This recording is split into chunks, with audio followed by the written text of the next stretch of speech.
Hello, everyone. My name is Emily Seitz. I will be providing a brief overview of my PhD thesis, which I am now working on turning into a monograph. So it's called Cultivating the Bard, the Construction of Shakespeare in the Long 18th Century. The construction of Shakespeare as the poet of nature in this era was a constant yet changing process that shifted, as did contemporary philosophical and scientific views of the natural world.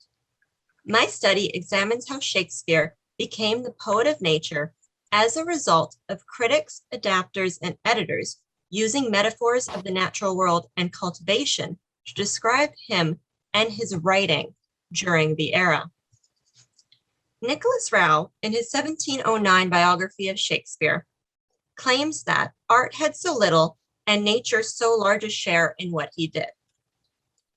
In 1725, Alexander Pope labeled Shakespeare as an instrument of nature in his edition of his plays. 8 years later, Louis Theobald referred to Shakespeare's grand touches of nature. In 1748, Peter Whalley directly labeled Shakespeare as the poet of nature.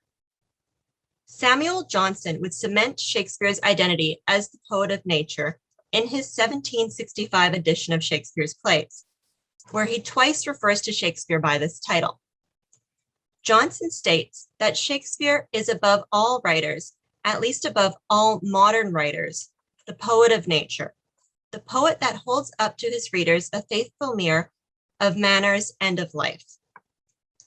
These various statements reveal that Shakespeare was intricately associated with nature during the long 18th century. Critics separated Shakespeare from other writers by connecting him with nature, and this process of separation developed into elevation by the later half of the 18th century. Shakespeare, as the poet of nature, was placed above other writers.